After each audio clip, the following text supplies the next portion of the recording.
नमस्कार आप सभी को।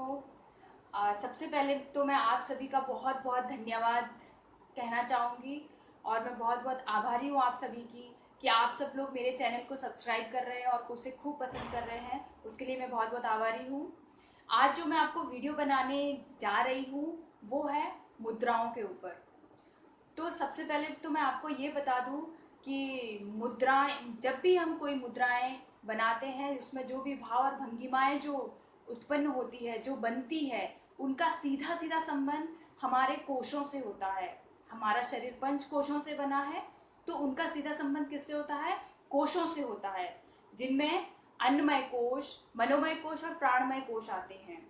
तो शुरुआती दौर में जब मुद्राओं का जब अभ्यास कर रहा होता है, तो शुरुआती दौर में उसकी सजगताएं किससे होती है? शरीर से होती है। प्राणों की सजगता शरीर से होती है।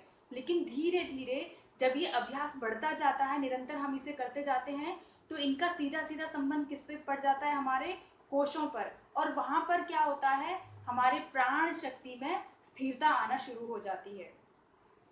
सामान्यतः क्या होता है कि हमारे जो नाड़ियां और चक्र है वो हमारे शरीर में प्राणों, या ये कहें कि हम ऊर्जा का प्रवाह करते हैं, एक वाइटल एनर्जी का प्रवाह करते हैं, जो कि हम लोग क्योंकि मुद्राएं बनाते नहीं हैं आम जीवन में, तो क्या होता है कि वो जो भी ऊर्जाएं नाड़ियों से और चक्रों से हमें जो भी ऊर्जाएं मिल रही होती है, माफ कीजिएगा, जो भी ऊर्जाएं मिल रही होती है उन वो कहाँ? हमारे बाह्य दुनिया की तरफ रुख कर जाती है। लेकिन जब हम इन मुद्राओं का अभ्यास करते हैं, तो ये जो भी हमारी प्राण शक्ति, जितनी भी हमारी प्राण शक्ति होती है, वो वापस हमारे शरीर में प्रवेश करना शुरू कर देती है। और जब ये हमारे शरीर में वापस प्रवेश करना शुरू कर देती है, तो हमारे शरीर में एक अलग ऊर्जा का प्रवाह होता है, अलग प्राण वायु चलती है, और हम बहुत ही फुर्तीले, बहुत ही तंदुरुस्त खुद को महसूस करते हैं। हमारे शरीर में, हमारे चेहरे पर एक अलग प्रकार का तेज दिखाई देता है। हम बिल्कुल तनाव मुक्त होते हैं और हमें किसी भी प्रकार का, चाहे हमारे सामने कैसी भी विपरीत परिस्थितियां आ जाए, हम उसमें भी अडिग रहते हैं। तो यही हमारे प्राण शक्तियों का सबसे बड़ा लाभ है। और तो हमें कोशिश करनी है कि हम इन प्राण शक्तियों को अपने शरीर पर में ही रोके, ना कि इनको बाहर की तरफ जाने दें। तो इनको कैसे रोका जाए? तो इनको हम मुद्राओं के द्वारा रोकते हैं। मुद्राएं कितनी होती है?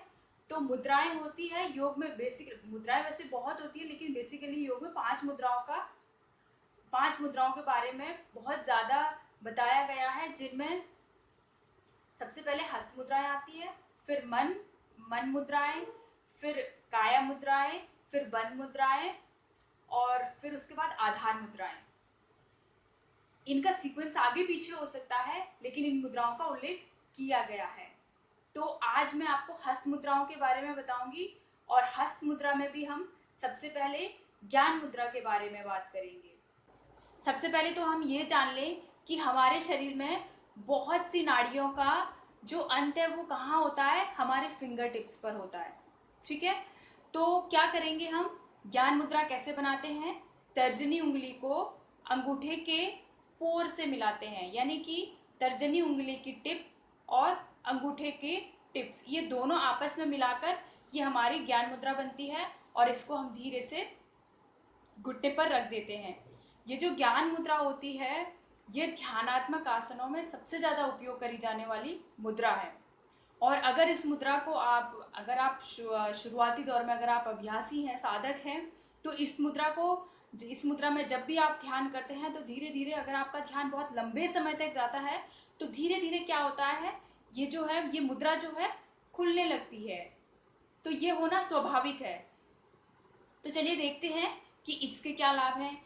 अब जब हम तर्जनी उंगली को, जैसे कि मैंने बताया कि हमारे शरीर की नाड़ियों का अंत कहाँ होता है? उंगलियों के पोर पर। तो क्या होता है, जब हम तर्जनी उंगली को अंगूठे से लगाते हैं, तो क्या होता है?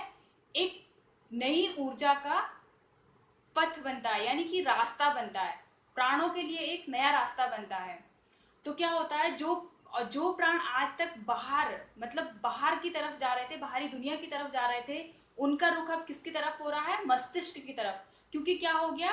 इस तर्जनी उंगली ने उन प्राणों को रोक दिया है। मैंने कहा था कि जब इनको रोकते हैं प्राणों को, हमें अंदर की तरफ, अपने शरीर की तरफ वापस उनका रुख करना है, तो क्या होता है, ये प्राण वापस शरीर की तरफ से होते हुए मस्तिष्क की ओर चले जाते हैं। तो पहला फायदा तो ये है। दूसरा, जब हम दोनों हाथों की जब हम ज्ञान मुद्रा बना लेते हैं, उसके बाद हम कहाँ रखते हैं हाथों को, घुटनों पर रखते हैं। तो घुटना क्या होता है, ऊर्जा के प्रति सचेत हो जाता है। और जैसे ही घुटने को पता चलता है कि मेरे हाथ के ऊपर, मेरे मेरे घुटने के ऊपर किसी कुछ है, प्रेशर पड़ता है, तो धीरे से क्या होता है, वहां पे जो नाड़ी होती है वो एक्टिव हो जाती है, और जंघाओं के रास्ते से होते हुए वो कहाँ पहुंचती है, मूलाधार पर। और मूलाधार को धीरे धीरे वो जागृत करना शुरू कर देती है। मूलाधार की तरफ जितनी भी नाड़ियां होती है वो स्टिमुलेट होना शुरू हो जाती है और उनको जागृत करती है। और जब मूलाधार जागृत होता है तो धीरे धीरे आपका क्या होता है, आपके सारे नाड़ियां, आपका चक्र जितने भी है वो धीरे धीरे जागृत होना शुरू हो जाते हैं। जिससे क्या होता है कि आप एक अध्यात्म की तरफ अपना एक कदम बढ़ाना शुरू कर देते हैं, और आपका शरीर तनाव मुक्त हो जाता है। आपको अगर सिर दर्द की दिक्कत है तो वो धीरे धीरे समाप्त होने लगती है, और आपके चेहरे पर, आपके शरीर में कांति पैदा होने लगती है। और आप जब जो भी आप, चाहे अवसाद के रोगी हो, चाहे आपको तनाव ज़्यादा लगता हो, चाहे आपका ब्लड प्रेशर का दिक्कत हो, तो वो सारी परेशानियां धीरे धीरे क्या होती है, आपकी कम होने लगती है। अब इसका समय, इसको कितने देर तक करना चाहिए, तो कम से कम 5 मिनट, और ज़्यादा से ज़्यादा आप इसे 40 से 45 मिनट तक आप इस मुद्रा को कर सकते हैं। शुरुआती दौर में शायद आप इतने देर तक ना बैठ पाए, तो कम से कम 5 मिनट तक तो आपको रोज करना ही है, तभी आप इसका फायदा महसूस कर पाएंगे, और धीरे धीरे आप इसकी समय सीमा को बढ़ा सकते हैं।